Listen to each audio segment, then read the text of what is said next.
स्वागत है आपका लाइव टाइम में। मैं हूं आपके साथ संजय यादव। प्रयागराज में मौजूदगी है, महाकुंभ में इस वक्त हम सभी मौजूद हैं, लेकिन यहां आने के बाद अलग अलग रंग दिखाई दे रहे हैं। प्रयागराज में आने के बाद सबसे पहले जो आपके कानों को मधुर आवाज सुनाई देती है या फिर मधुर मंत्रोच्चार सुनाई देता है, वो तमाम चेहरे इस वक्त हमारे साथ मौजूद हैं। ये छोटे छोटे नन्हे बच्चे, बटुक ब्राह्मण, जो अपने कंठ से पूरे इस वक्त महाकुंभ में स्वर और अपने वंदना, अपने शास्त्रों के अध्ययन को लेकर चर्चा में बने हुए हैं।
अब मैं बटुक ब्राह्मण जो हमारे साथ मौजूद हैं, समझने जानने की कोशिश करते हैं कि हमें क्या इस वक्त ये श्रोत करवा रहे हैं, क्या सुना रहे हैं, क्या शिक्षा लेते हैं।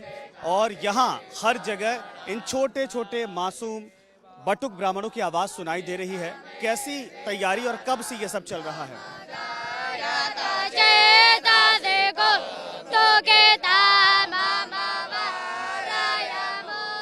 क्या नाम है आपका? क्या नाम है? शौर्य पांडे। शौर्य पांडे, आप क्या सुना रहे थे अभी हमें? Toast custom. क्या सुना रहे थे आप? Toast custom. कब से आप लोग अभ्यास कर रहे हैं और कब से शिक्षा ले रहे हैं? 3 साल हमको हो गए। केशव मिश्रा नाम है। अच्छा, आप? प्रदीप मिश्रा। प्रदीप मिश्रा। अभी आप हमें क्या सुना रहे थे? टोट कास्टकम। क्या होता है, जरा बताइए विस्तार से। गुरुवंदन। गुरुवंदन सुना रहे जी। थे। तो आप सभी लोगों को हम लोग सुन रहे हैं। आपकी आवाज़ मंदिर से आती है, आपकी आवाज़ हर जगह सुनाई देती है, और पूरा इस वक्त हिंदुस्तान जानना चाहता है कि आप लोग, ये एक तपस्या के बराबर होता है। कैसे सीखते हैं, कहाँ से आपको ये शिक्षा मिलती है और कितना कठिन होता है ये? जरा ये हमको लखनऊ से शिक्षा मिलती है, कांची कामकोट मठ से। अच्छा शंकराचार्य वेद पाठशाला जी। हम लोगों को शिक्षा देते हैं हमारे गुरुजी। बहुत ही कठिन है ये। जी, सबके बस की बात नहीं होती है ये। सबके बस की बात नहीं। जी। तो आप लोग आदि गुरु शंकराचार्य जी के अनुयायी हैं? जी। क्या कहेंगे आप? चारों मठों की स्थापना उन्होंने की थी। जी, चारों मठों की स्थापना हमारे गुरुजी ने की थी, श्री शंकराचार्य जी, जिसमें वो स्वयं रहते थे। वही मठ हम लोगों का है। वही मठ है। इसको लेकर हम बातचीत करेंगे। जी, कांची मठम सबसे दिव्य मठ माना गया चारों मठों में। इसी की शाखा से हम लोग अध्ययन कर रहे हैं। इसमें 5 साल का कोर्स होता है, यजुर्वेद और बाकी ग्रंथ पढ़ाए जाते हैं। इसका हम लोग अध्ययन कर रहे हैं। ये बहुत ही कठिन है। आम स्कूल की पढ़ाई तो सभी लोग कर लेते हैं। मैं अपने माता पिता को छोड़कर, अपने घर द्वार को छोड़कर, सब मोह माया त्याग कर ये वेद पढ़ना सबके बस की बात नहीं है। मोह माया त्याग कर मतलब आप लोग अपने परिवार से नहीं मिलते हैं? नहीं, सिर्फ पर्व पर, दीपावली पर्व और होली के पर्व पर हमें सिर्फ 7 दिन का अवकाश मिलता है विद्यालय से। तो उसी 7 दिन में हम जाते हैं, अपने माता पिता के, अपने घर द्वार के दर्शन करते हैं। क्या उम्र है आपकी? हमारी 16 वर्ष की उम्र है। आप? 12 वर्ष। 12 वर्ष। आप जरा बताइए, आप सबसे छोटे लग रहे हैं। आप कितने साल के हैं? 8। 8 साल के। कितने साल से आप यहाँ इस आश्रम में हैं? 3 साल। 3 साल। तो मम्मी पापा से मिलते हैं? कभी कभी कभी मिलते हैं। बड़ा कठिन ये परिश्रम होता है।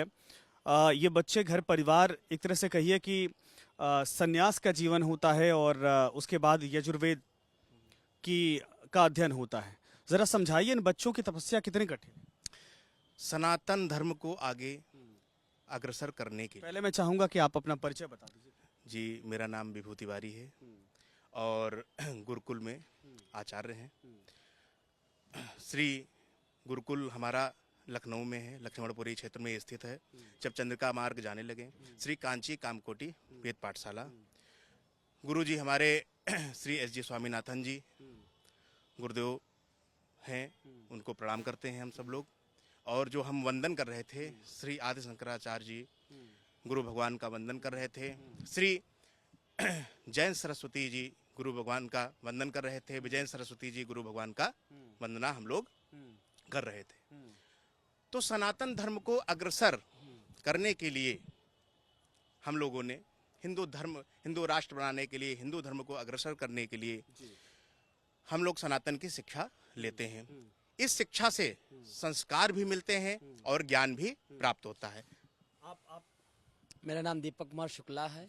मैं बच्चों का शिक्षक हूँ और हमारे वेद विद्यालय में वेद पढ़ाया जाता है, कृष्ण यजुर्वेद पढ़ाया जाता है। मैं ये जानना चाह रहा हूँ कि आदिगुरु शंकराचार्य जी को समर्पित ये पूरा आश्रम है, जरा आदिगुरु जी के बारे में बताइए और उनके जो सोच थी, जिस तरीके से उन्होंने पूरे सनातन को आगे बढ़ाने के लिए, तो ये बच्चे उसी में आगे बढ़ाएंगे। इस बात को जरा समझाइए कि ये कैसे जीवन बीतता है, क्या अध्ययन करवाया जाता है।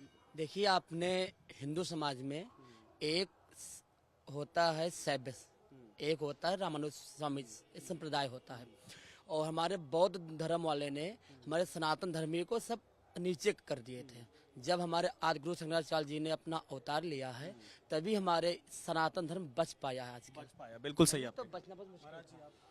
जी, जिस समय भगवान ने जन्म लिया तो ऐसा ग्रंथों में है कि उनकी आयु बहुत अल्प आयु थी, बहुत अल्प आयु थी। और उन्होंने छोटे वर्ष में, जैसे ये बच्चा है जिसका अपने थे ना सौर्य का, सेम उसी आयु में थे वो, और उन्होंने उसी समय अपने घर का त्याग कर दिया। वेद अध्ययन, उपनयन इत्यादि सभी संस्कारों को पूर्ण करके बच्चों को पहले से घर त्याग करवाया जाता है। बिल्कुल बिल्कुल 24 घंटा 365 दिन, बिल्कुल। सुबह मुश्किल होता है। मैं आता हूँ दोबारा आपके पास। मैं चाहूंगा आप लोग और कुछ सुनाना चाहेंगे। सारे ओम मा सामेधाग्निन्दो वस्याताग्रेतैर्बोधायातातिथिन्ना आसमेन्न हवियाजो होतादासो सामिद्धाय सोचेगे ग्रेतन्ते परञ्जो होताना अगदाये जाता वेदासे तन्तवा भेरंगेरोग्रेते नवरधाया माजे परेहच्छोचा जावष्टिया उपतवाग्ने हाविकमादे ग्रेताजे जन्दो हरजाता जोगसवासा मेधो मामा भूर्भुवः सवदियो रेवा भूमना परेते। अब आपने क्या सुनाया? तीसरे अध्याय का पहला मंत्र। तीसरे अध्याय का पहला मंत्र जी, यजुर्वेद का तीसरे अध्याय का प्रथम मंत्र। यजुर्वेद का तीसरे अध्याय का पहला मंत्र है। तो कैसे ये कंठस्थ हो जाता है? ये तो बहुत बहुत कठिन मालूम पड़ता है। सुबह हम लोग उठकर पढ़ते हैं, दिन भर वेद अध्ययन करते हैं। जी। तो कैसे ये कितने बजे सुबह आपके दिन शुरू हो जाता है और कितने घंटे आप लोग अध्ययन करते हैं? 4 बजे उठते हैं, फिर 1 घंटा फ्रेश होते हैं, फिर 6 बजे संध्या गुरु प्रणाम, फिर उसके बाद अध्ययन करते हैं, वेद अध्ययन, फिर उसके बाद नाश्ता स्वल्पाहार, फिर उसके बाद 9 बजे से 12 बजे तक पढ़ना, फिर उसके बाद माध्याह्न संध्या, फिर उसके बाद नियमबद्ध पूरा जीवन है, बहुत नियमबद्ध जीवन है। ये बच्चे जो छोटे बच्चे आते हैं वो क्या वाकई में जल्दी सीख लेते हैं या बहुत मुश्किल होता है? जी, वेदों को वेद माता कहा गया है और माता का आशीर्वाद हो तो बच्चे तुरंत सीख जाते हैं। तो इसलिए बच्चे आते हैं और सनातन की धर्म की रक्षा के लिए शुक्ल यजुर्वेद पढ़ते हैं और 5 साल में पूरा पांडित्य कार्य सीख करके अच्छे कार्यों में लगते हैं और सनातन धर्म को आगे बढ़ाते हैं। बिल्कुल। मैं चाहूँगा महाराज जी कुछ आप भी शुरू करिए ताकि जो इस वक्त हमारे साथ बटुक हाँ, हाँ। ब्राह्मण हैं, ये उसको दोहरा सके। हाँ बिल्कुल। स्वस्ति न इंद्रो स्वस्ति न विजवावेदाः स्वस्ति नस्तारच्चो आरष्टाने मेहे स्वस्ति न बृहस्पतिर्दधातु प्रेगादसवा मारुतः वृश्चिणमादरः रुभञ्ज वानभ्येदाते खोजगमायाः अगनिर्जिह्वा मानवः सूराजक्षसोऽभ्यसवेनो देवा अवसत् गमन्निह बदरङ्करुणे मेहे श्रेणोया मा देवा बदरं वसिये माक्षावर्जाजुतराः अस्ते गैरङ्गैस्तुष्टवाग्गोस्तस्थानो पृभ्याच माहे देवा हे तञ्जदायो सतमेन्नो चरदो अन्ते देवा जुतरा निश्चकरा जरसन्तनो नाम्माजुतरासो जुतरा पितरो भवन्ति मानो मदियारे रे कदायुर्गन्तो। तो ये थे हमारे साथ बटुक ब्राह्मण। आपने खुद सुना यजुर्वेद, चारों वेदों को लेकर आप नाम सुने होंगे। अध्ययन करना, जीवन समर्पित कर देना, सनातन को आगे बढ़ाने के लिए पूरा जीवन बाल्यकाल से उसी में न्यौछावर कर देना, ये बहुत बड़ी चुनौती होती है। और ये तमाम जो चेहरे, छोटे छोटे बच्चे, मासूम बच्चे आप देख रहे हैं, इस वक्त इस अवस्था में लोग बोलना सीखते हैं, लेकिन ये बच्चे बकायदा मंत्रों का उच्चारण कर रहे हैं। यजुर्वेद के मंत्रों का उच्चारण किया जा रहा है और ये वाकई में पूरे प्रयागराज में इस वक्त चर्चा का विषय बना हुआ है।